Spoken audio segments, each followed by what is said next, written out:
If those in the audience, sorry, my iPad's acting up. Those in the audience would like to stand and join us for the Pledge of Allegiance. I pledge allegiance to the flag of the United States of America and to the republic for which it stands, one nation, under God, indivisible, with liberty and justice for all. Great, welcome everyone. All right, we're going to start with agenda approval. I don't know of any changes to the agenda tonight. Does anybody else have any? Know of any? Okay. Can I get a motion to approve the agenda as presented? So moved. Motion by Forsberg. Second. Second by Bo. Any discussion? Okay. All those in favor, please say aye. Aye. All those opposed? Motion passes. Moving on to some future events, please check the district website for a complete list of monthly events.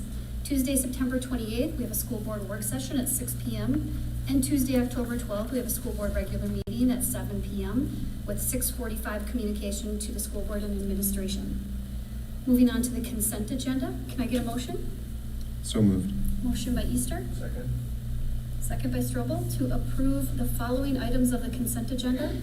Minutes of the August 10th school board regular meeting, minutes of the August 24th school board work session and business meeting, bills paid for July 2021 in amounts totaling $4,840,795 and personnel items. All those in favor, please say aye. Aye. All those opposed? Motion passes. Moving on to presentation, special guests, and recognition. Certificate of Excellence in Financial Reporting from the Association of School Business Officials International. Spring Lake Park District 16 is a multiple year recipient of this award, most recently for its comprehensive annual financial report for fiscal year ended June 30, 2020. Ms. Schultz, do you have any more information for us on this one? Good evening. It's different being back up here again. Yeah. So I asked Chris McGee, our controller, to join us tonight as well. Every year, all school districts are required to perform a financial audit. So that's just something we're all required to do, and to file all the reports with the Department of Ed, various other agencies. So as a part of that, districts also have a chance to really put in additional work in order to provide more information, more transparency in how our money is spent, additional schedules, things like that. So that's something that for, I think it's the 15th year in a row, we have been doing. And as a part of that, it's a separate filing, and that report goes and is reviewed by the Association of School Business Officials International. And so with that, they just make sure that you've gone through all of those reporting kind of checklists and things that they ask you to do above and beyond a normal financial audit. And so with that, if you've kind of done everything that they've asked you to do, they do send you this lovely plaque to be able to hang on your wall to show that, yes, you have completed all of those steps. So with that, again, the 15th year in a row, and we did receive that for the audit that we finished last year, as we are about in 2 days to really start the audit for this past year that ended in June. So with that, I really wanted to recognize Chris, as he does 95% of the work on this. I kind of step in and do a couple of the last minute things and are part of the presentation, but Chris really is the person that does all the day-to-day and legwork and most of the accounting that goes into it and all the schedules. So I want to make sure he's recognized as well. Thank you for all of your hard work. It's a really big honor for this district, and we put a lot of faith and trust into you guys, so thank you for all of your hard work. Thank you. Thank you. I think you're being required in meeting.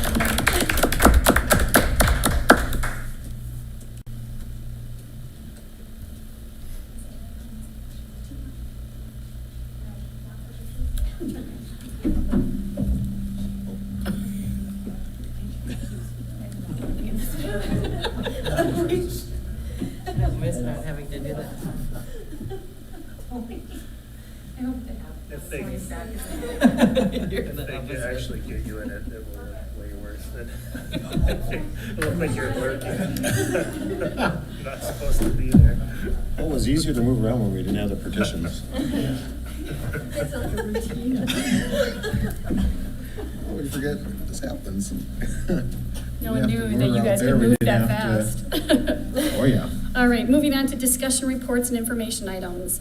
Number 1, district operational plan, transitioning out of the pandemic project updates. As another year starts touched by the pandemic, we are aligning efforts with projects across each of our 3 strategic anchors: engaged and enthusiastic learners, effective operations, and communication and connections. Dr. Jeff Lindberg. All right, well, the presentation gets pulled up. I'm going to be kind of kicking this presentation off, but Dr. Hope Ron, Amy Schultz, Tony Mayer, and Eric Teigel will all be joining at some point. So it's a little bit longer presentation because it's a pretty big step along the way. Here we go. Oh, that's the wrong one, sorry. Go. So here we go. So welcome officially to the 2021-22 school year. It's our first meeting that we've had since we've kicked off the school year. And we are starting our 3rd year now that's touched by COVID.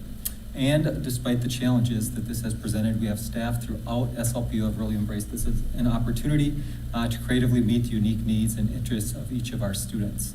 In order to do this effectively, we've taken a systemic approach to ensuring we are providing an enriching learning environment for each of our students.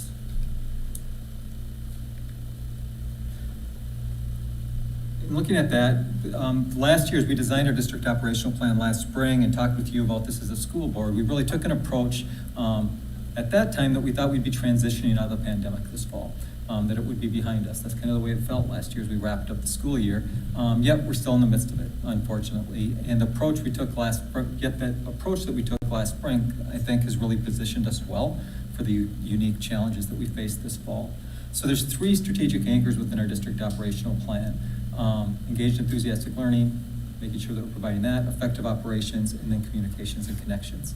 The first project falls under our anchor of designing engaging learning experiences. In the past 2 years, we've seen students who have done really well with the changing learning platforms that we've had to have of in-person learning, distant learning, hybrid learning. And also we've seen students who have struggled some significantly with that. So we need to meet the needs of all students. So accelerating the learning and meeting the needs of those kids who have really done well as meeting the needs of those children who have struggled.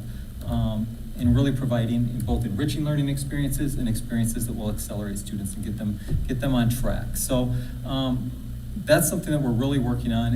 And as we do that, we also want to make sure that each child has a sense of belonging and feels valued in the work they do, because that social emotional well-being is something that we really have to pay attention to as well.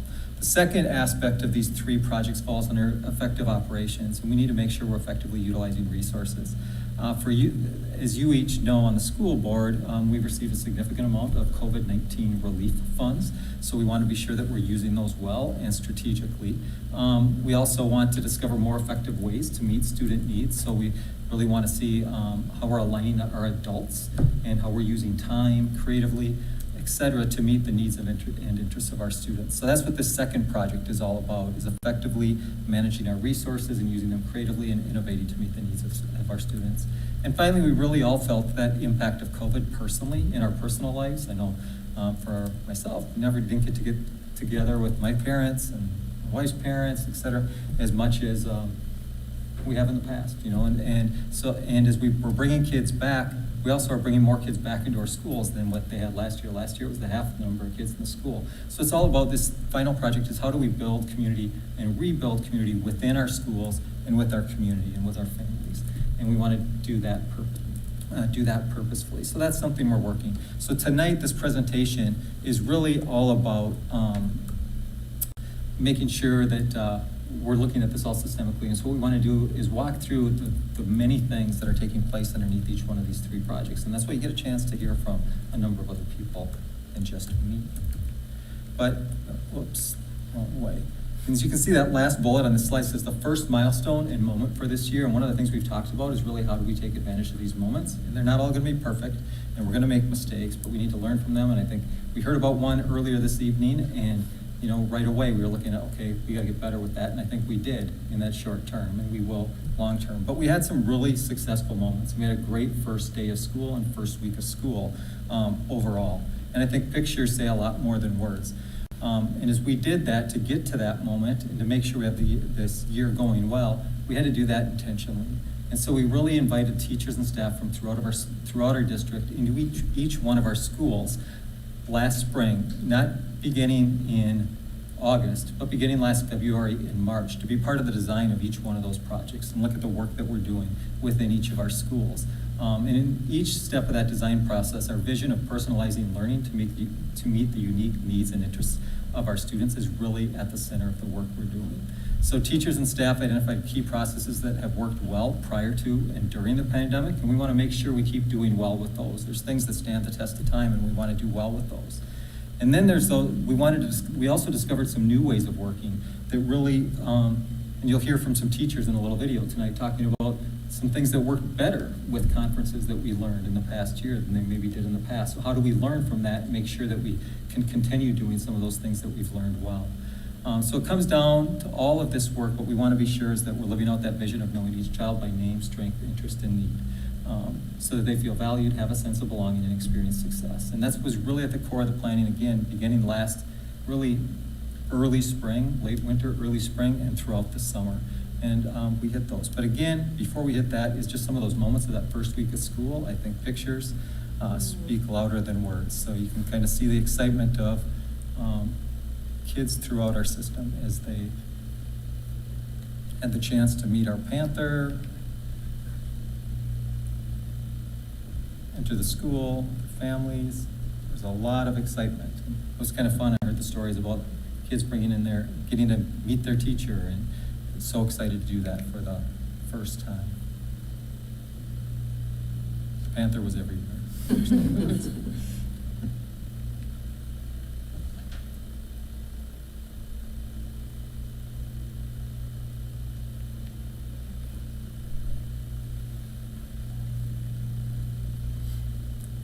A lot of kids, as soon as they see the camera, they're ready to pose. So.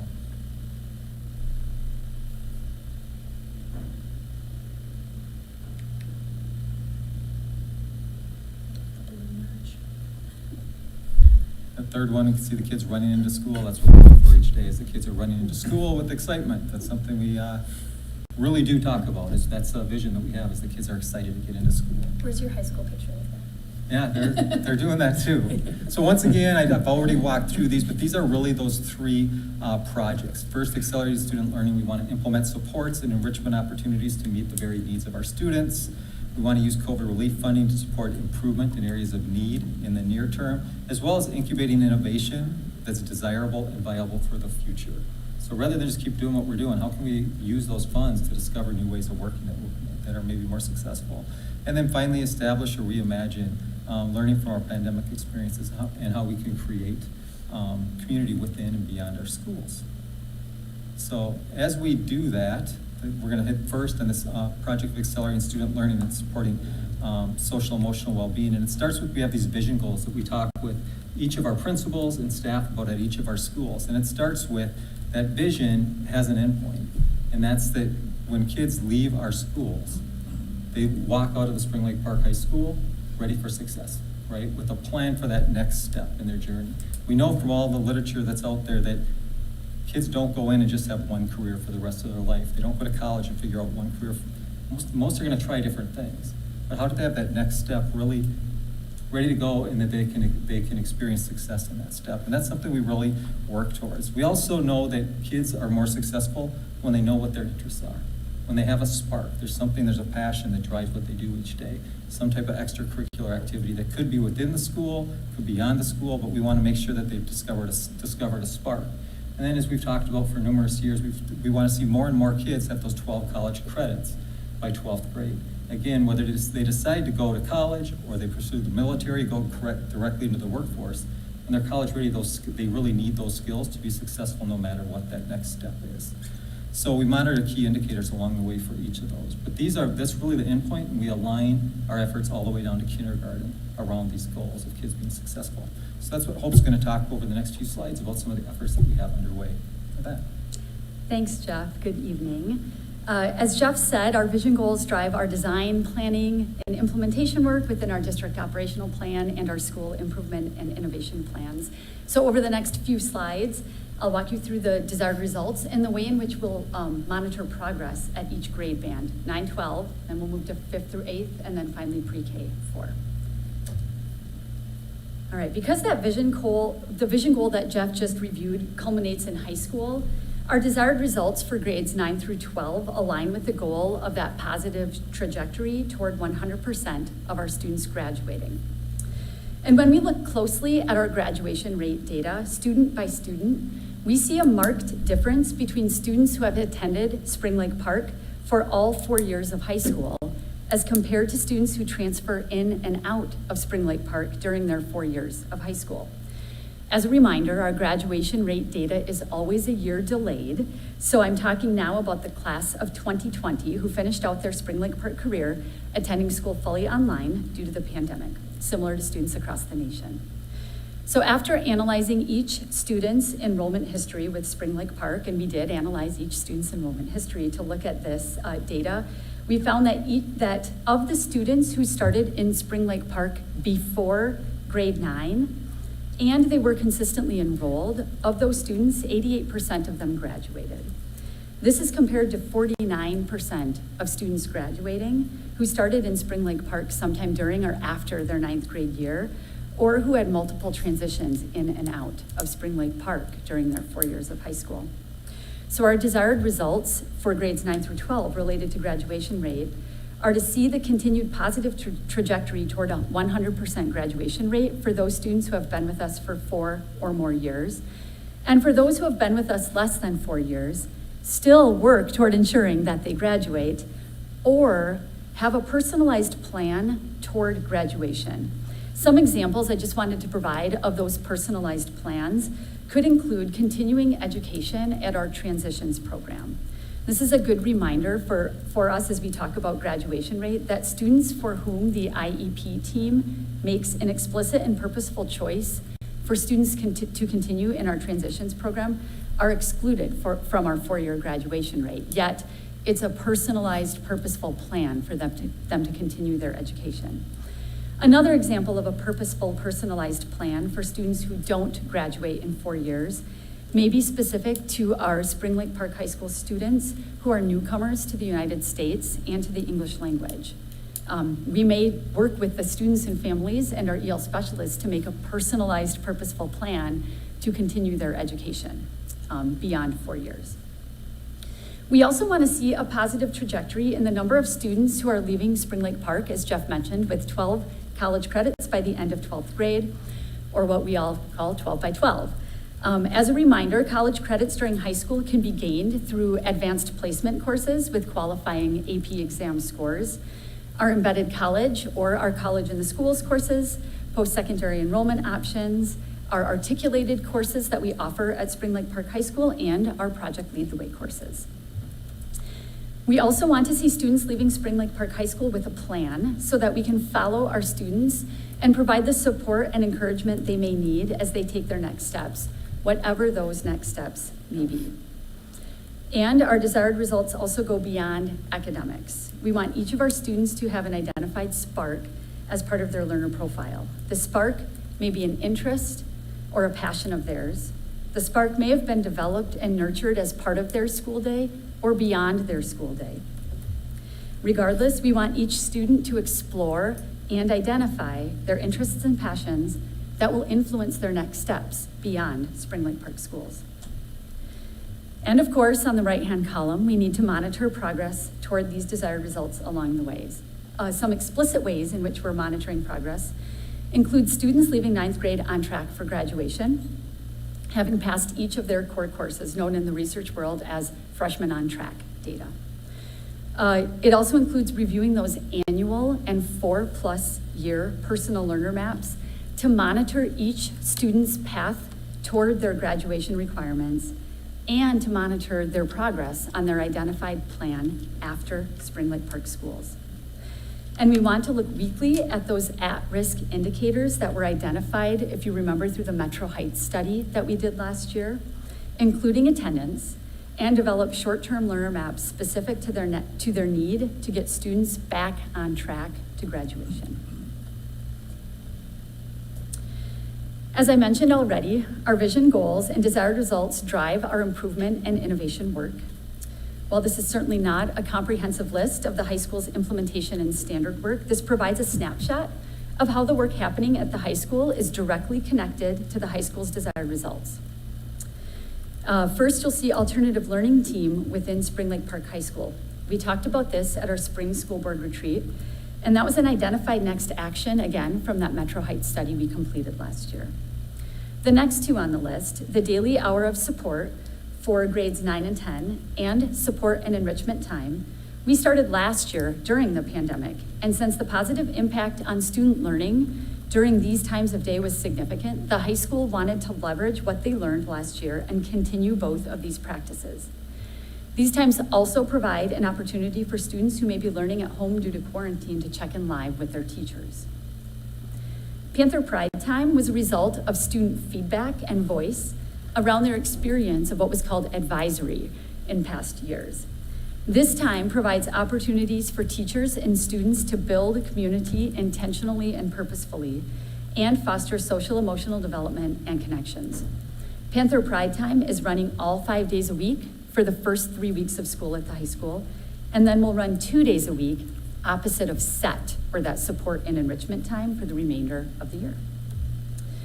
We also talked about co-created courses at our spring school board retreat, where students are co-creating their learning experiences with a teacher to achieve the course academic competencies. The learning design directly connects a student's learning to their interests outside of school and to their goals for career and college. They are often project-based and are focused on learning through research, reading, listening, participating, and most of all, creating. And those co-created courses then translate to transcripts for the specific content area course. Standard work at the high school, of course, will have coursework to continue to support and enrich each learner. Contract for credit, they're listed there: ACE, AVID, Honors, AP, and embedded college courses, as well as our Pathways courses in those pathways of technology, engineering, design, business entrepreneurship, and health and human services. Additionally, you'll see there that we enhanced our processes for students who are transitioning to Metro Heights Academy. We brought a design team together, as we said we would do as a post-result of that study, with members that included both staff from Metro Heights Academy and from Spring Lake Park High School. And they enhanced those processes for students who may choose to continue to recoup credits through Metro Heights. And those processes have already been put in place as we start the year. All right, we're going to transition to grades 5 through 8. So you'll note that the desired results are framed similarly for our 5th through 8th graders.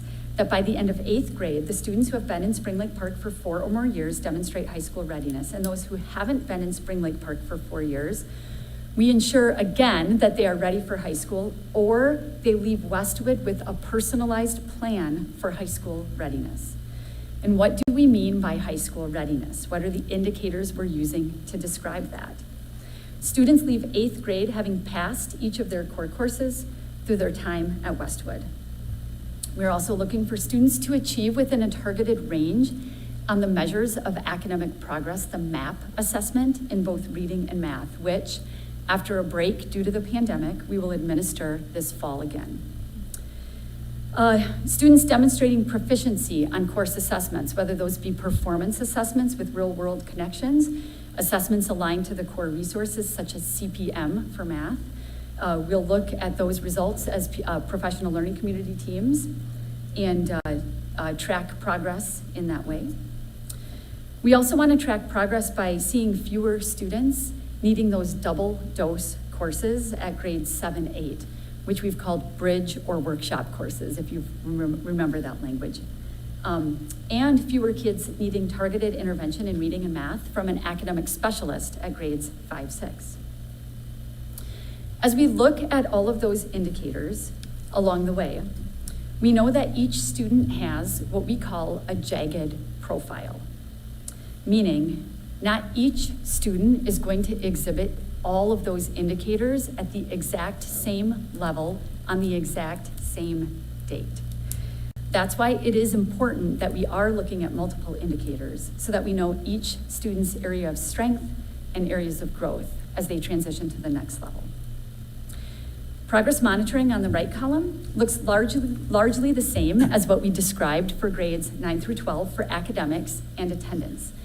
Additionally, because students establish their first annual and 4+ year personal learner map at grades 7 and 8, the development of these will also be an area of progress monitoring. This includes not only ensuring that the annual and long-term personal learner map exist, but that they include clear connections to a student's spark and opportunities for students to explore different sparks as they enter high school. Similar to the high school, we wanted to share some of the implementation and standard work that is happening at Westwood this year aligned to their desired results.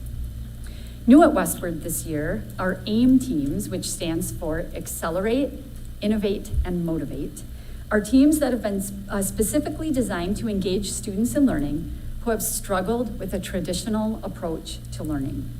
There is an AIM team at grades 5-6 and an AIM team at grades 7-8. Teachers work with students to design interdisciplinary project-based learning experiences that connect directly to a student's spark and that recoup learning outcomes from previous grade levels that may have been missed. And I do want to share just an example of impact that we saw at meet and greet here. One of the students on the 5th, 6th AIM team came into meet and greet, and right off the bat, told the teachers how much he hated school. It's not for me. The teachers welcomed him and invited him to look around the learning spaces. I didn't expect to have a moment here. After a few minutes, the student walked back up to the teachers and said, "Finally, a classroom that works for me. I can't wait for the first day of school." Okay, moving to the next bullet. We've talked about our double dose courses at the secondary level for a number of years now. Our workshops or concepts courses. In grades 7-8 at Westwood this year, they have refined their approach to better connect core teaching to intervention support.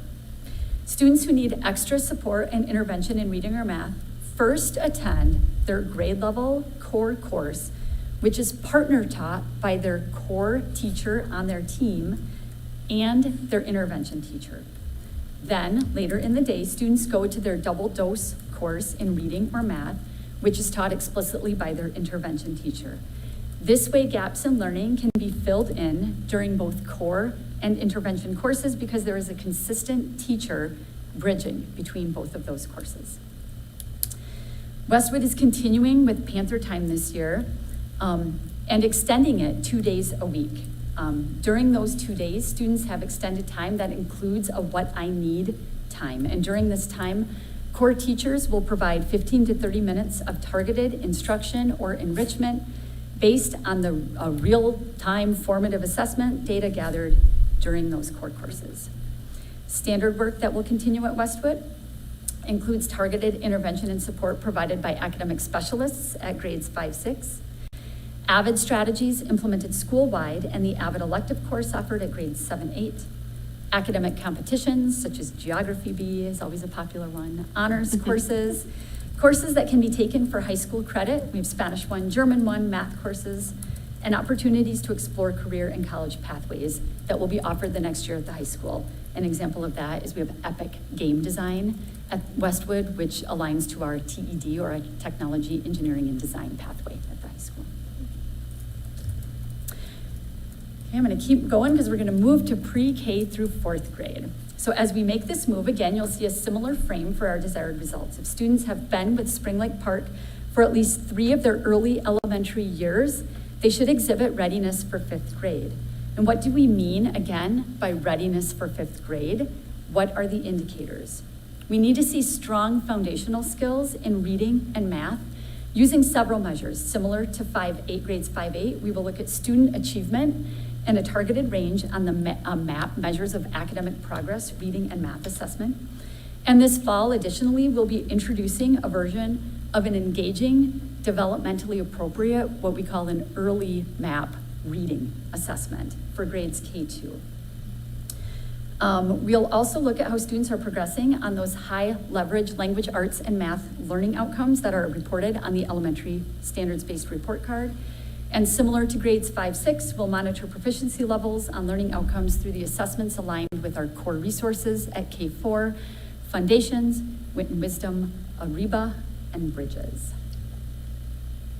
At K4, we know that the number of students who may be identified for targeted intervention may actually initially increase at grades K and 1 as students demonstrate where they are at with those foundational reading and math skills. However, those numbers should start to decline at grades 2, 3, and 4 as students have additional time to revisit and demonstrate their learning of those foundational reading and math skills. We want to track that to ensure that students are making accelerated progress. We'll also start to look at student progress towards some of those life competencies, and specifically our early childhood team has identified areas of social and emotional development that they will track along the way using a play-based observation tool to ensure that students are ready for kindergarten in those essential life skills at that young of an age. The idea, this goes without saying, but the idea of a jagged profile is also true at pre-K through 4. So it's important to track on all indicators to deeply know each student's strengths and needs. And finally, we also want to see kids be enthusiastic about their learning as they start their career in Spring Lake Park schools. This starts with the creation of their very first learner profiles, which identifies some of their sparks and interests. We did, as you are aware, we brought the creation of those initial learner profiles down to the preschool level as part of our pre-kindergarten to kindergarten readiness project a couple of years ago. We've seen some really great impact already as students transition with those initial learner profiles to their elementary school. And before I turn it over to Tony, I'll go through what's happening at pre-K4. So as part of their staffing plan for this school year, each K through 4 school reviewed their current practices in student learning and then identified new or refined strategies and ways of working to support student engagement and improve student learning. While this again is not a comprehensive list, I wanted to provide a few examples of what's happening at our K through 4 elementary schools. Our K4 schools have designed dedicated opportunities for students to engage in interdisciplinary project-based learning, which also has resulted in the flexible grouping of adults and students to personalize enrichment and support. At Park Terrace, starting midway through October, students will have dedicated time each Friday afternoon to engage in both project-based learning aligned to their core learning outcomes with their classroom teachers and additional enrichment experiences through partnerships with community organizations. At Woodcrest, students are continuing with CARES Club in Spanish, Cerca, that will start mid-October as well, which allows them to explore new interests and sparks while working on some of those life competencies to enhance their readiness for the next level. Additionally, the Woodcrest teams have done some focused learning on the use of additive language strategies to enhance their multilingual approach. To provide some meaning and context to that, one example of this is working with kids as they make those explicit cross-linguistic connections, which is when the student can connect what they learn in one language and apply it to new situations in the second language. This allows students to take advantage of all of their linguistic resources as they learn in an immersion setting. At Centerview, they have what they call Complementary Plus, and this model capitalizes on a teacher jagged profile as well as student profiles. It allows teachers to work and learn across classrooms to accelerate, enrich, and personalize learning experiences for kids. And at North Point, we talked about this at our Springboard retreat. They established a K through 4 version of the Westwood AIM team that I described earlier, personalized to an early elementary level. And they're implementing multi-age classrooms to allow for more flexible groupings of students and adults, again, to better personalize, support, accelerate, and enrich student learning. And with that lengthy portion of this presentation, I shall turn it over to Tony to talk through our social emotional supports as we transition out of the pandemic.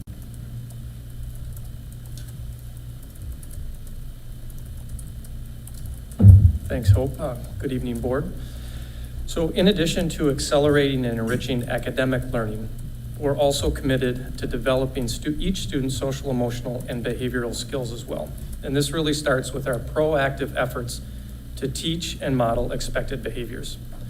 Over the past 4 years, we've deepened and we will continue to deepen our commitment to a number of key evidence-based proactive strategies.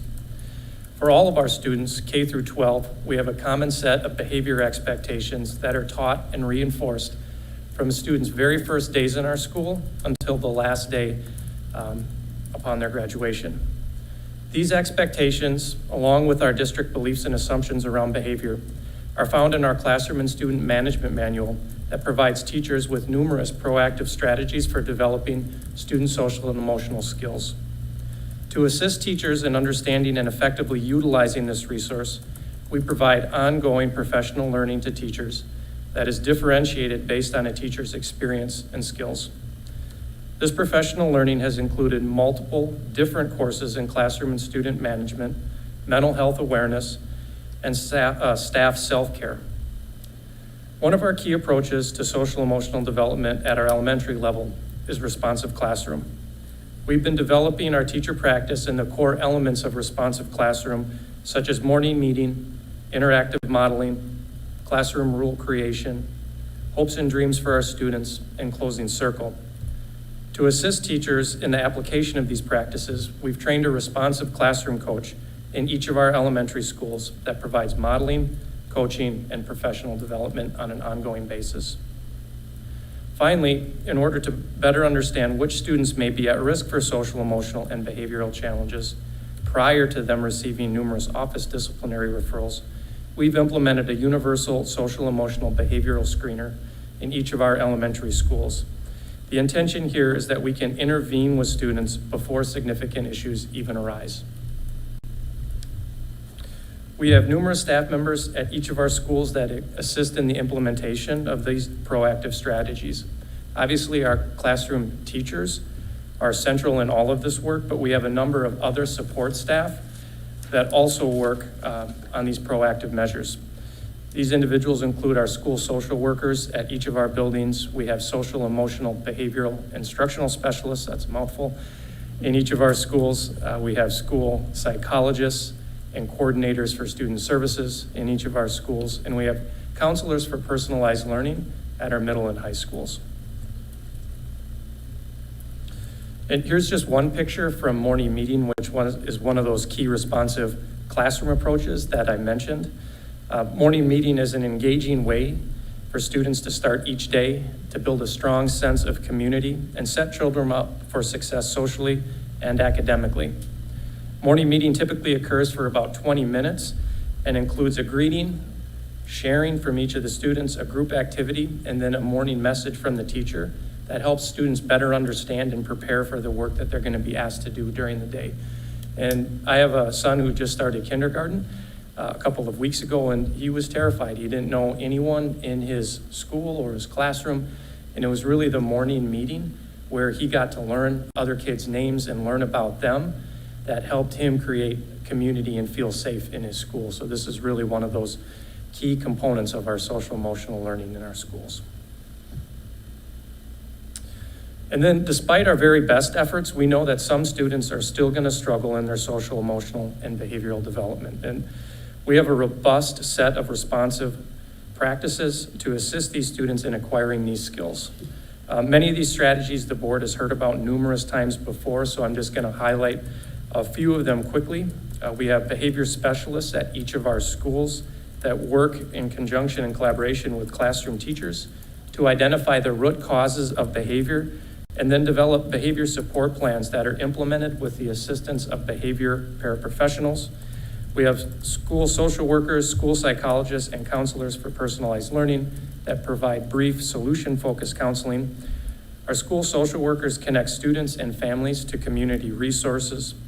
We have multiple partnerships with outside agencies that offer mental health therapy right on site in our schools.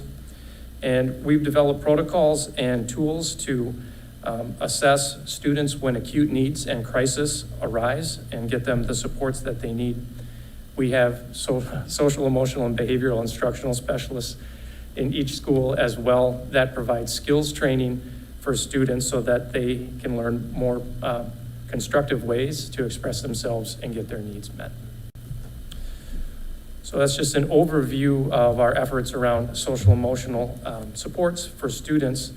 And I'll transition now into the second district operational plan project, which is targeted around effective operations. And no presentation over the last couple of years is complete without some kind of health and safety update around COVID. And this is the place that it fits best. So at our last meeting together, the board did take action on a mass decision-making guide, which we update each Wednesday with county and school data. So Anoka County is still in high transmission. As of September 8th, it was 175.11 cases per 100,000. I just looked at it again this evening before coming in. It's closer to 215 today, so we're not seeing a downward trend quite yet. Hopefully that will improve soon, but because of that, at least in the near term, face masks will be continue to be required at the pre-K through 6 level, and then strongly recommended 7 through 12. And then just an update on our school cases. So through our first, 6 days of school, we have 8 active cases split between our staff and our students. The good news is that none of our schools are reaching the threshold for the 5% or 3 students in a classroom. So we're not at any of those levels as well. And you know, COVID considerations and our mask guidance is continuing to influence our families' choices around school. With that, I'll turn it over to Dr. Ronenberg. Thank you. So as I mentioned earlier, operations is really key because you have to do well in this area if you're going to be able to have the resources in order to do some of that great work that Hope and Tony have talked about. And I mean, before I even talk about the operations, I couldn't be more proud of the work that Hope and her team, and principals and teachers throughout the system and staff have done to design those learning experiences and really learn in the past few years some new ways of working to design some innovations to better meet the needs of kids, while also embracing those kind of time-tested strategies that have worked over time. You know, we implemented pathways, for example, high school long before COVID hit, and that was an area that we really saw kids embrace and be successful with last year, and we want to continue with things like that. So, in a nutshell, I just thought I wanted to mention that. As we talk here about operations, the 2 primary areas we're going to focus on is, Tony already hit the health and safety piece, is just a very brief enrollment update, and then Amy's going to walk you through some of the COVID-19 relief funding and how the use of that is supporting some of those efforts that Hope and Tony spoke to. So first off is enrollment, and we'll update and provide a more comprehensive report that we always do at the October board meeting, because October 1st is a key date with MDE where we get to those numbers. Also, we're still, today was only the 6th day of school. There's a 15-day drop those first 2 weeks. We see a lot of change in those first 2 weeks, we still have families enrolling yet today. So, you know, it's shifting, but this is where we're at as of today. You can see the enrollment at our elementary schools, Westwood, the high school. The high school's up at over 2,000 students. That's about as high as it's been, but again, we'll see where that's in October, and we'll provide an update for you there. Hope mentioned our transitions program. We have 17 students who are taking advantage of that wonderful program. 57 students over at Lighthouse. That's a program that's down a little bit from where it traditionally is. But then our SLP schools online, you may remember when we last worked together, we said there were 33 students signed up for SLP schools online. Since that time, it's jumped to 262. You can see at the various levels where that's at. As a result of that significant jump, we've also made some shifts with staffing. We've hired 2 additional staff just in the last 2 weeks, as well as transitioned 5 staff from in-person learning to working with students and families online, so to support those efforts. So there's just a brief snapshot. You can see our overall enrollment right now is a little bit over 6,200 students. And again, we'll provide a more comprehensive report in October. And now I'll ask Amy to give you an update on our use of the COVID funding. All right, so you've already heard about all of the great programming that we've been doing. Now you're going to hear a little bit about how we're funding some of it. So with that, the first slide is just a really quick summary of the 3 acts that have been approved by Congress over the last about 18 months. We've referred to them as the CARES Act, the CRRSA, and the ARP Act. So those are the 3 acts. You can see the full names of each one of those. They get long to speak those each time, which is why acronyms are often referred to. So with it, you can see as a district, over these years, we're to receive a total right now about $8.2 million. So you can see why that has been, it had a huge impact on how we've been able to fund some of the innovative and needs-based programs that we've been talking about, and you'll hear more about later. So with that, we're not gonna get into each one of the grants. These are the 3 overarching acts that were passed. Within that, you've heard several times terms like ARP and ESSER and CRF and a host of other acronyms. So those are these individual grants that fall under each one of these 3. So with it, the CARES Act being that first one was fully spent during the 2020-21 school year. So we were able to use all of those funds during that school year. It supported additional classroom and academic support. It's one of the reasons we were so easily able to break out and have teachers teach online or in person, and these were funds we accessed for that. Mental health supports, summer school, daycare for essential workers, technology devices for students, and again, that personal protective equipment. So that's just some of those things that we used that first round of spending on. Those first 2 rounds were really kind of pushed at schools quickly, and schools were asked to very quickly respond by ordering the PPE, things like that. The last one that we'll get into has a little bit more of an involved process to get those funds. It's also the largest chunk that we're receiving. That second act then or this next round, the 2 that we have not spent yet. So these are the funds that are still remaining. And of these, they are being more restrictive as well on how they can be used. So they have specifically set aside $1.3 million of it to be spent on basically out of school programming. So summer school, after school, extended year programming. And then outside of that, there is still $4.4 million that can be used more flexibly. It does need to be come up with in conjunction with community, students, staff groups. And we've had staff meeting with people throughout the last 1.5 years, really, as this has started. Kind of talking with them and finding out what those needs are. And that's some of the programs that you've seen take off this summer and into this next school year. All of these grants have been applied for except for those last 2 big ones that we just have to gather a little more information. They will be submitted though by October 1st. So with that then, this last one, this really is just kind of covering some of the programs that you've already heard Dr. Ronneberg, Dr. Ron, and Tony Mayer speak to, and you'll hear Erica Tybel also come up and speak to some of these. So this is just a quick summary. I'm not going to go through each one of them. You'll see some very cute pictures of Kinder Camp coming up. That's something that we are planning to use this funding for. High school boot camp. Dr. Ron spoke about all those programs at our K4s, our middle school and our high school, also programs where they've talked about those teaming models, things like that. So those are other programs that we'll be doing. So you can see all of those on here. All things that we're planning on spending that money for. It's not an all-inclusive list. But with that, it's just kind of that starting point to be able to address those needs. This goes back. Yep, so Erica will come up and talk about communications and connections here. Before she does, the one thing I want to speak to on here, and Amy had all of these, is that when I hit the enrollment report, one thing I forgot to mention, our enrollment is slightly down at kindergarten, first grade and second grade, as almost every school district is. So for example, we forecasted having about 475 kids in kindergarten. Right now we have about 460.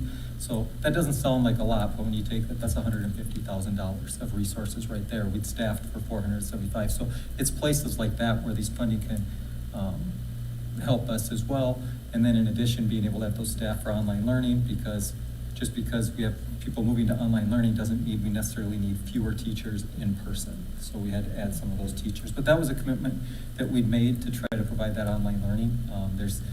We're doing that, and a number of districts around us, for example, are not. And we've been able to pick up some of their students who have been interested in coming here. The other thing is just a place like this is when we talked about meeting those needs of those kids who maybe struggle, like that daily hour of support for our core team at grades 9 and 10. So for example, those teachers, instead of having 5 preps, they would have 4 preps. And when we say 4 preps, they'll teach 4 classes. Traditionally, they teach 5. Now in that 9th grade team, they'll teach 4, and their 5th one is to work with those kids that really need to accelerate learning, that may have gaps from the past couple of years or misunderstandings that they have. So the kids don't necessarily have to stay after school to get those supports, or other times they can get that support during the day. So that's an example of where these funds are really still targeted at those needs relating directly to some of the challenges that we faced in recent months. So with that, now how are we working? Communications Connections, Great. hand it over to Erica. Thank you. Good evening. Jeff already teed up what this project is really about, but it is really about emphasizing the importance of having a really intentional approach to building community, especially after 18 months of pandemic. I actually looked up a definition of community, and I liked this definition. It said, a feeling that members have of belonging. And it seemed very SLP to me as we talk all the time and really create our designs and plans around students feeling valued and inspired and having that sense of belonging. During the pandemic times, we found a lot of new and creative ways of creating community.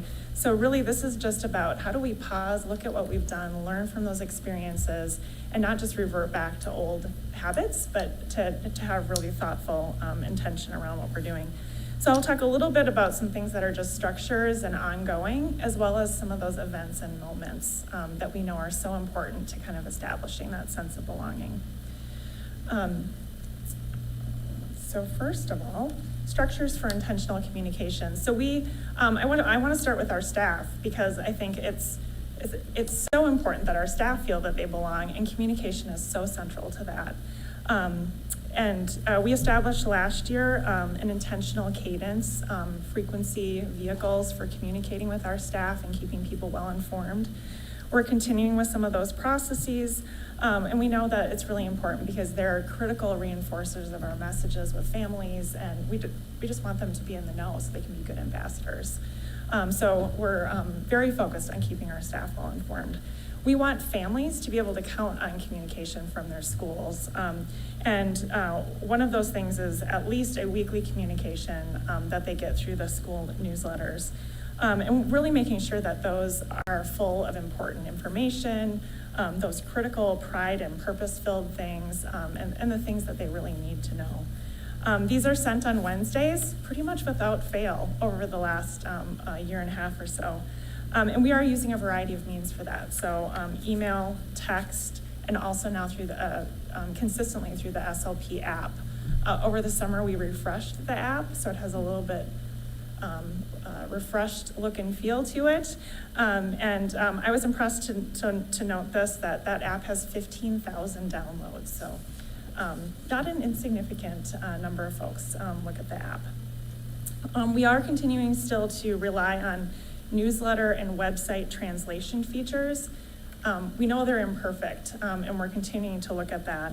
But they do provide a means for members of our community for whom English is not their first language, and there are 63 languages spoken, I've learned, within our district, to at least give them access to some of this information and that connection. And then finally, we're working really hard to do intentional planning. Like, are we highlighting the resources, information, and tools at the right time when you need them? So an example tomorrow is we're going to re-highlight those technology tools, resources, and logins with the technology tutorials as we all get back in the swing of having to look at those platforms. Kinder Camp has been referenced a few times this evening. We did have our first ever Kinder Camp in August, and it was the first of its kind experience for SLP, focused on really creating community and preparing these kids for their first day of school. This work was originally designed as a part of the district operations plan in 2019-2020 as a part of the preschool to kindergarten readiness project.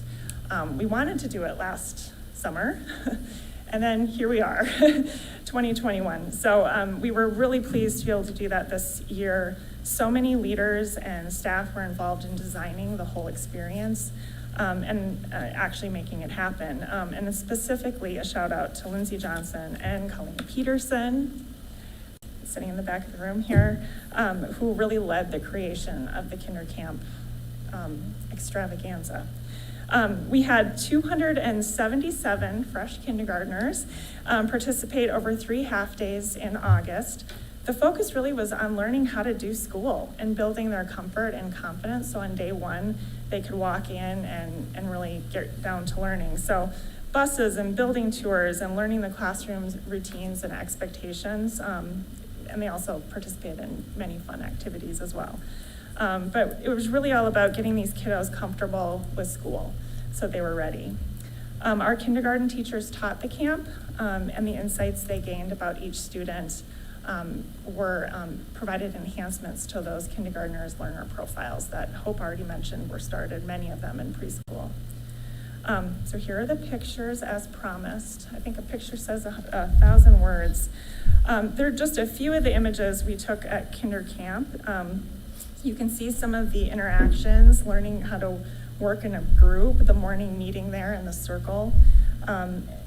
Most significantly, I think it's kind of impressive to see how quickly these kids, caught on to what the school routines were about. They practiced greetings and hanging up their backpacks in the right spot, and visiting the bathroom and washing their hands and using their cafeteria ID cards. All the important things you need to know on the first day of school. And then there was choice time where they could choose toys, Play-Doh, coloring books, and also then connect with kids who had similar interests. On the first day of school, I was at Centerview. I had the camera, so I had some really fun interactions with some kids getting off the bus that morning. And I had a memorable moment with a kindergartner who was accompanied by an older sibling, and the older sibling yelled out to me very loudly and proudly, "I'm taking my brother to kindergarten," but he knows exactly where to go. So I thought that was all the info I needed, that kinder camp was a success. He knew exactly what was going on. We're still having feedback roll in about this experience, but early feedback is really that it provided teachers a great opportunity to really get to know these kids and their strengths, interests, and needs, and they were able to make sure that information is portrayed on their profiles. And it also supported them in creating really good class rosters for this year, for the first day of school.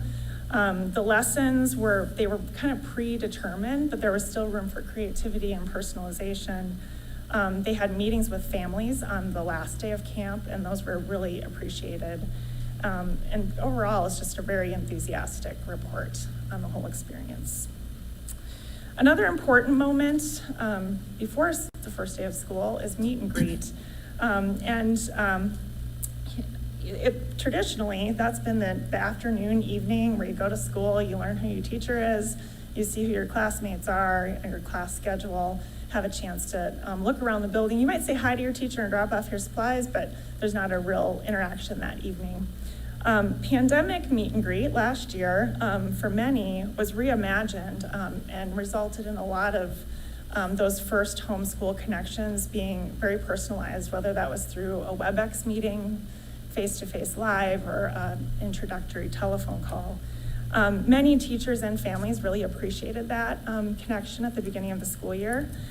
So this year, each building, each principal and leadership team really considered the entirety of that meet and greet experience, and how could they sort of marry the two different approaches to come up with something that works going forward. So a lot of families had an opportunity to visit buildings and classrooms that week before school, and then even into this week and on opportunities for like 10-minute conversations with teachers individualized to families. So those are still happening. It's been really fun to talk to teachers and staff about what their experiences have been over the last 18 months, and like what they're most proud of and what they never want to go back to, what's really changed for them as they're going into this next year of learning. We had a chance to bring in a group of staff at all levels who work with all different kids, just to kind of talk with each other and kind of capture their conversation around what they're proud of and what they're looking to do differently coming out of the pandemic. And I just wanted to share a 30-second clip of their interactions around parent-teacher conferences, which is kind of what we're looking at next.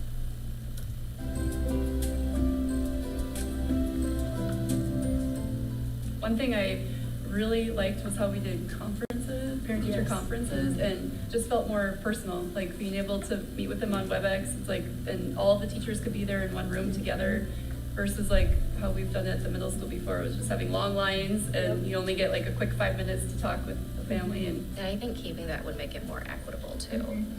You know, instead of parents taking off a full half day or a full whatever day, they can now just reserve 30 minutes maybe during their break to go. All right. So, thank you, Erica. Yep. Presentation. So as we look at that, it was fun to hear from the teachers, and some of you saw our staff kickoff, got to hear the whole conversation that these teachers and staff had. It was a lot of fun to hear from them. But we're really, as we've mentioned from the very start of this presentation this evening, we're really wanting to learn from the past year plus and make sure that we can capitalize on those things that did go really well. And one of those, as you heard from these two teachers, was conferences. And so that's something we'll be looking at this fall, is how can we really embrace what went well, but also look at what people liked from the past too, and be able to marry those. So the focus will be on personalization, flexibility with schedule, choice, and format. So we'll have more information for you in October on that, what that looks like as schools design that. So again, there you go.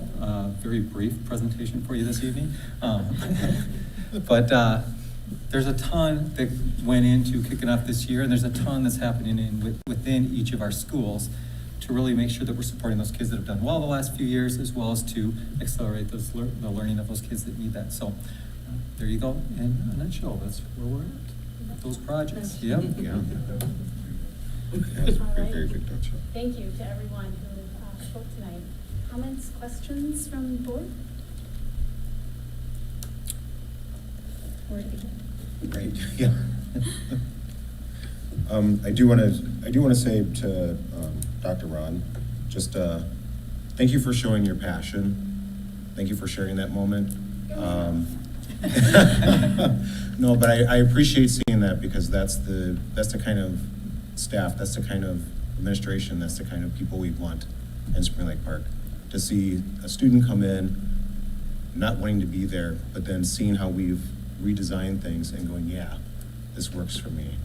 I'm happy to be here. So I appreciate that. I do have a question on, you mentioned that MAPS will be starting again this year. We'll be doing the testing again this year. Is there a way or a method that we're going to try and capture some data that we lost last year? Because if I recall, we didn't do the MAPS testing. Yeah, no, there was no standardized test that was administered across all kids. Yeah, even our MCAs, we had a dramatic drop in participation of that to from 99% to like 60%. And mostly families who chose full-time extended flexible learning, because there was no option to do it. You had to come to on-site to do it. So for the most part, our families, we had about 25 to 30% of families at that point in extended flex learning, so they didn't come in to do that. So our common data last year is largely around grades and around localized classroom data. And so as part of students' personalized learner maps all throughout the year last year, teachers would capture what essential learning outcomes within the course by trimester kids had like a got it or not yet with that. You know, what have they shown proficiency on and what are they still struggling with? And then that would, then we'd say, okay, the things that they haven't got, we're gonna work on them the next try. So we have data around that for every student, well, a large majority of students. Not every student needs it if they're demonstrating proficiency all the way through on all those learning outcomes. But for students that do, it's very personalized. It's in 3,000 personal learner maps is where they're at. So, yeah. But we are reintroducing the map. Instead of spring assessment across the board, we are gonna start with a fall assessment so that we have a baseline, kind of a baseline data as we all come back. So, great. Yeah. Anybody else? On this side? No, Michael? Thank you. I've got 5, but Tony just basically asked one, so I'm down to 4. And I'll try to shed one down to 3 just to get us going here. I had more, I just. I'll go quick. I'll do a couple of these offline, but regarding the increasing graduation, I guess this is for Dr. Ron, but regarding the graduation rate. I think it's great that we're making a really concerted effort to increase that graduation rate for our students. When I hear 100%, I've heard that slogan before outside of Spring Lake Park. I think a lot of people might go towards, are we lowering standards if our goal is 100% graduation rate? And from what I'm hearing, and I guess it's more of just a comment to make sure I'm listening to this, our alignment down the grades, we're kind of taking a long-term approach. So that, and maybe 100% is aspirational, but we want to see real increases to the graduation rate done the right way over time. Am I understanding that correctly? Yeah. Yeah, You go real ahead. quick, and hope you get your, yeah, it's 100% and what we want to see, and that's why we say we want to see a positive trajectory, because there's going to be kids that come in, and what we don't want to do is just to get a kid to graduate. So for example, we had a student new to country that might be coming in the age of a sophomore or junior. When we look at that student's profile and what their needs are, pushing them through and getting them to graduate just to get to 100% graduation rate in 4 years would be doing that child a disservice. So we work with that family to have a plan, which might take them 5 years, it might take them 6 years, because they might spend a full year on just language development before they're even achieving some of the credits. So we want to get to, but those kids that we have over 4 years, we want to make it, they have to work really hard. Not to graduate, because we're going to have supports in place for those kids. Like I said, we're at 88% for those kids right now that are with us 4 years or more. And then we want to make sure we have supports for those kids as they transition in with us. How do we have plans? But yeah, we want to see a positive trajectory towards that. Will we ever get there? Who knows, but we want to get closer each year. Yeah, or a plan at least, if they fall short, having a plan in place. Right, and then the other thing, and I think it's a good question, I appreciate you asking, Michael, is we look at it, it's kind of different tiers. So what we want is, so for, like that child that's doing pretty well in school, we don't want them to just graduate. For myself, I don't remember ever that my goal was high school graduation. I don't know that, like my son, the goal was just graduation. I knew I wanted to go to college, right? We don't want kids, their goal to just be high school graduation. So for us, yes, it's 100% graduation, but we want to see a positive trajectory towards those kids that graduate and they have a documented next step that they're ready for. And that's where we want to, and it'd be easy just to say that, but we're working, and Hope's got a team of people working on what does that readiness mean? That okay, they're enrolled at a college, and are they ready to be successful there? What would those scores maybe on an ACT, their grades and courses indicate that they're actually ready to go there and be successful? If they're they have an apprenticeship and they're ready to go there and be successful. So we want them to graduate and have that plan for that next step and be successful with it. And then, so just our graduation rate will probably always be a little bit higher than those kids that have the next plans, but we want to make sure we're getting more and more kids that actually have that next plan. So I think we're actually enhancing the rigor and the expectation for kids, because the goal isn't just graduation, it's graduation with that plan. And then also the next year with kids with the plan, and are they getting those 12 credits by 12th grade? And some of those are career and technical ed credits as well, right? So the kids that have an interest in the more hands-on kind of work as well. So I think we're actually trying to enhance that expectation with families. The goal should be more than just high school graduation. Thanks. I'll just, I think this one could either be for Tony, or I'm sure you can answer it.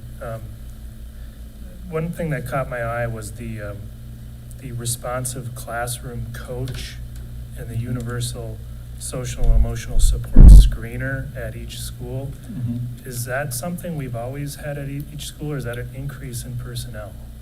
No, we've had the responsive classroom coach for years and years. So But in each school, though? yes. Okay. And when we say coach, it's not a full-time position. So that's a person who's a teacher that has had that additional training, and then they're part of the school leadership team and work with people. Okay. So it won't be, it's not an additional position in the school, but it is a teacher leader that has that expertise in that area and then works with staff. The universal screener was new last year. Last year was the first time we implemented a universal screener. Okay. Yeah, and obviously we don't want to take the time I'm interested in that either offline or maybe a future meeting or work session. We could go into more detail. I just, that caught my Yeah. curiosity, I guess. Okay. And then finally, I'll just end with the online enrollment.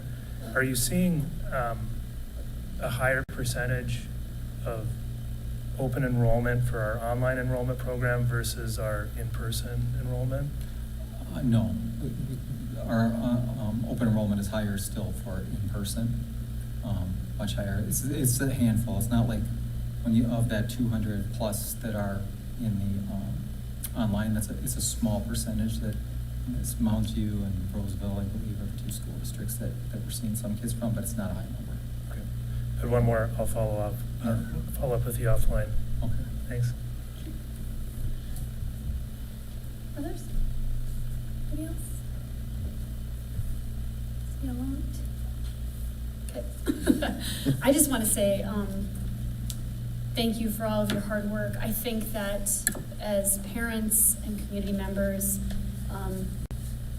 coming out of COVID, one of the big questions and getting back into schools that everybody has been thinking about is, how do we help these kids who are coming in all these different places, a jagged line of recovery maybe, coming from all of these places, how do we help them hit the ground running, catch up if they need it? And so it was wonderful to hear how much planning has gone into that, both academically, which is incredibly important, but the social emotional piece, I think we all know, is also incredibly important. They've all been through a lot in the last 18 months, so I just really appreciate all the time and attention and just care that's gone into that, because it's just so important for these kids. So thank you for that. Anybody else on that one before we move on? I want to comment a little bit on that 100% graduation. I've just thought about that a lot recently and just think that that's so important. I've seen kids who have really struggled in high school and yet they've made successful inroads in community college. And so really that diploma is opening a door either to other education that they might not qualify if they hadn't graduated, or you don't see very many jobs posted in the newspaper these days, but those that are, most of them say high school graduation. So it's probably a goal we will have difficulty achieving, but that's what goals are for. Thank you. All right. Moving on to superintendent's report. I think you've heard enough presentations. My superintendent's report was woven into everything we did there, so I'll let you, let us move to the action items. Okay, moving on to action items. Number 1, resolution appointing election judges for the school district general election to be held November 2nd, 2021. Whereas Spring Lake Park Independent School District number 16 will be conducting a general election on November 2nd, 2021. And whereas pursuant to Minnesota statutes, section 204B.21, election judges for precincts in a school district election must be appointed by the board of that school district. And whereas persons selected to serve meet all requirements of Minnesota statute and county administrative policy and have been trained and certified pursuant to law. Now therefore be it resolved by the school board of Spring Lake Park Independent School District number 16, state of Minnesota as follows. The individuals listed on attachment A are hereby appointed to serve as election judges for school district general election to be held on November 2nd, 2021. And in the event circumstances require judges to be appointed, in addition to the persons named in this resolution, the clerk of election is authorized to appoint as necessary, provided that the persons appointed meet all requirements of Minnesota statute and administrative policy. And then we have a list of the individual judges that I will not read. All right. Can I get a motion to approve that resolution, please? So moved. Motion by Wheaton. Second. Second by Strobel. Any discussion? So, legal requirement we have for an election, so. Okay. Clerk, can you call the roll, please? Mr. Kern? I think I should probably abstain on this one. I don't know if it's legally required, but since I'll be on the ballot, I'm going to abstain. Mr. Strobel? Yes. Ms. Forsberg? Yes. Ms. Bell? Yes. Ms. Wheaton? Yes. Mr. Easter? Yes. Ms. Hennon? Yes. Motion passes. Thank you. All right, moving on to acknowledgement of gifts. Is there a motion? So moved. Motion by Easter, Second? Second by Bo to adopt the following resolution. Whereas School Board Policy 706 establishes guidelines for the acceptance of gifts to the district. And whereas Minnesota Statute 465.03 states that a school board may accept a gift of real or personal property by the adoption of a resolution approved by 2/3 of its members. Therefore, be it resolved that the School Board of Spring Lake Park Schools accepts with appreciation the gifts as shown. Going to be shown. Wow. That's amazing. I'll say any discussion, but I'll lead off by, as always, just saying how grateful we are to our community for their tremendous support.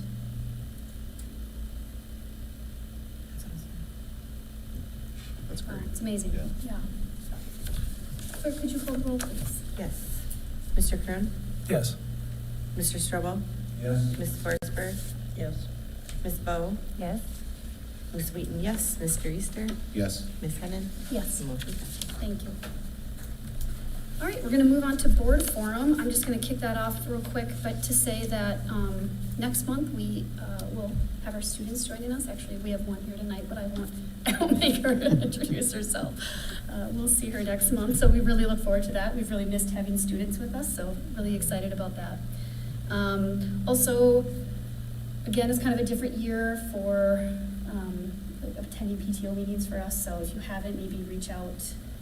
I just sent a message through the PTO Facebook page on Messengers, or reach out to the schools if you haven't yet. Maybe see if there's some virtual meetings we can attend in the meantime, or however we want to do this, whatever we can do this year. And I'll just mention I attended the AMSD meeting last Friday, and they had a presentation that they have each year, I think, sometimes even twice a year, but they did some, presented some polling data, which is always really interesting to see. So on general topics, but some related to education as well. Just kind of metro, they have results for the whole state. Some of them are divided by the rest of the state of the metro. And so anyway, that PowerPoint is on their website. Really interesting. If you want to check it out. Anybody else have board forum updates or reports? 9/16, we've had our first in-person meeting after a very long time, which went well. It also was the first in-person meeting with the new superintendent, and that went well, and we're planning a board retreat. And I too went to AMSD meeting, and tomorrow night there is an MSBA event, which used to be a fall tour. Yeah. I'm not sure what the name of it is now, but anybody from this region is welcome to be part of that. Yes, it's a virtual Yes. event, so if anybody wants that sign in and doesn't have it, let us know, because send out that email. Excellent. Anybody else? All right, we will move on to adjournment. Can I get a motion? May I say one more thing? Of course. There are 9 people whose names have been submitted to go to delegate assembly, but our region only has 7 seats available. So I think it's in the coming week that you all are going to get an opportunity to vote for some of those people to attend delegate assembly, and I would really appreciate your vote. I'm glad you mentioned that. I also wanted to Yes. make mention publicly that Maryland, we recently found out that Maryland has officially become the person with the highest ever points in the entire state of Minnesota for continuing education credits through MBSA. Congratulations. So that's amazing. It's an amazing accomplishment. She's also, for anyone in the room who doesn't know, is the longest serving board member ever in the state of Minnesota, right? Second longest, okay. Almost. We'll get there. There's a gentleman that has 2 more years. She's seen the good times and the bad. So congratulations to you, Marilyn. All right, anything else? Okay, can I get a motion to adjourn the meeting? So moved. Motion by Easter, Second? second by Wheaton. All those in favor, please say aye. Aye. All those opposed? Motion passes. The meeting is adjourned at 8:19. Thank you, everyone, for being here. Sarah, you You have ever asked 3 interesting more. discussions after we adjourn? Okay.